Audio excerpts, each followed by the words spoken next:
Well, I appreciate you. I'd never heard of your podcast until a few months ago when one of my smartest friends started sending me episodes of it, and I was really struck by it.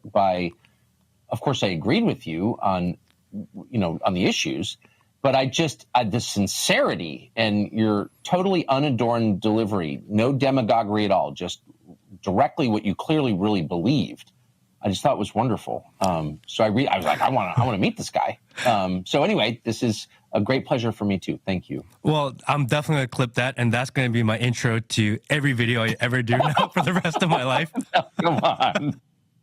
Joining us now is that man, Matt Kim, a real rising content creator and smart guy, host of the Matt Kim podcast. Matt, welcome to the program. Hey, Charlie, thank you for having me on. And by the way, happy birthday. Oh, thank you very much. So tell us, Matt, introduce yourself to the audience, who you are and what you do. So my name is Matt Kim. From Georgia. I'm actually from Duluth, Georgia. I've been here about 15 years, and about a year and a half ago, I started talking to a camera because there were issues and things around the news that I cared about. I felt like I wanted to say, and for some reason, people just started listening.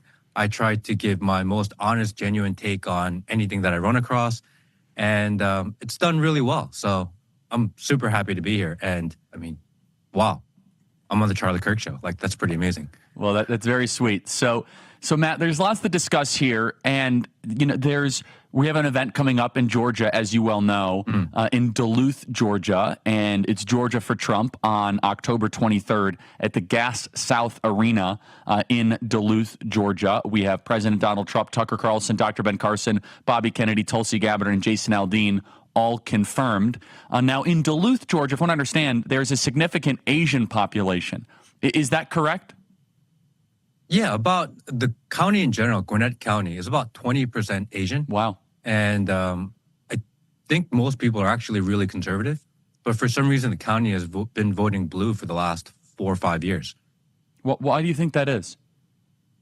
I think it's really an outreach problem. I think the values align with more conservative values. And I've seen, especially, you'll see a lot of the Democratic candidates or the surrogates, they will show up at the churches. And they will be there at lunchtime in the church communities. And a lot of the immigrant communities that are majority of the people that live in this area, they get their news from the mainstream media because there aren't alternatives, meaning there isn't much Korean conservative news publications. There aren't many Hispanic conservative news publications. And therefore, they follow whatever the narrative is, what they're given. And the narrative that they see is orange man bad. So I think that's really a part of it. I really think it's just an outreach problem. I think the values align. Yeah, I mean, look, the Vietnamese tend to be very conservative and anti-communist, correct? Now, walk through, and I grew up around a bunch of amazing Koreans. They're very Christian. South Korea is actually one of the most Christian countries in the world, and people don't know that. In fact, I've been invited to speak in South Korea so many times. I need to go do that. So from a value standpoint, though, why would they be voting for the Democrat Party? Is that they do not know? And this is a pattern we see with first and second generation immigrants that tend to share very conservative values, but they're lied to by the Democrat Party. Yeah, I really think it's just as simple as just saying outreach. I think if the Republican Party and the Conservative Party spent more time within the communities, I think they would be more aligned and be able to bring people in. You know, power is a funny thing. You get attracted to whatever power center is nearest to you. There's a magnetic force to it. And when the Democratic Party shows up in all these immigrant and migrant areas, especially in these church areas, in these places where the Asian community really strives, and the other side doesn't show up, then you end up going with the side that shows up at your doorstep. I always tell people the Democratic Party lies to you and the Republican Party almost ignores you. And I understand that. A lot of the people on the right think what's good for America is good for everybody. But how can you not understand that they just want to feel like they're heard? And even if they know that they're being lied to, at least they're being recognized. I think that may be the way to get the Asian community to join over more to the right and the conservative side is just by recognizing them. So you travel the country a lot. What is, would you say, the vibe of the country right now, or the kind of the how people are viewing the direction of the country and this election? I spent a lot of time. I spent the last 2 weeks in California, and every single Uber driver I get into, they say the same thing. We're really frustrated with the homelessness problem. They're really frustrated with the crime. They're really frustrated with the high cost of living. This is all over the country. People are really concerned about the same problems. And they're really concerned that all this money, especially in California, is being spent to solve these problems, but they don't see any progress. So then, what would you say as an approach for the Republican or the Trump agenda, this final push to try and fix that or win it over? I think the biggest thing is just letting people know that they're being heard, that their questions and their issues are being addressed, and they're being recognized. I think we're living in a society where people feel very alone, people feel unheard. And the simplest thing you can do is just recognize that, hey, we're here for you, we hear you, and that we're listening to you. I think that's really the biggest thing right now. I think that's why the left goes to the left, because they at least feel like they're being heard. And even though they know that the policies that they instill may not be working, it's as simple as just recognition.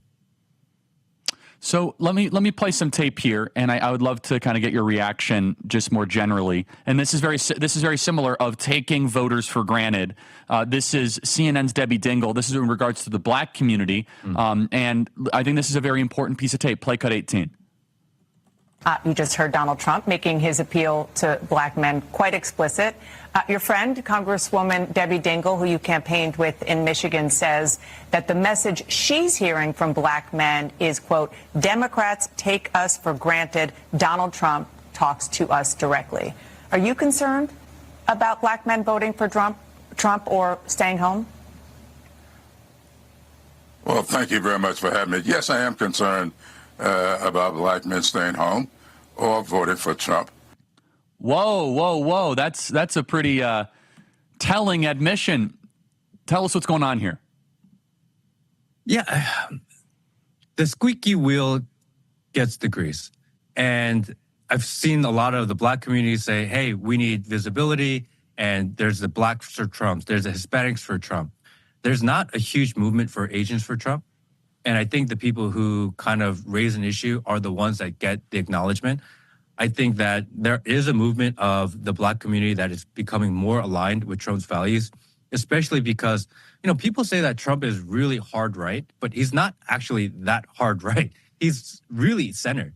If people are looking for a president that speaks on behalf of the entire country, he's as center as a president we've probably ever had.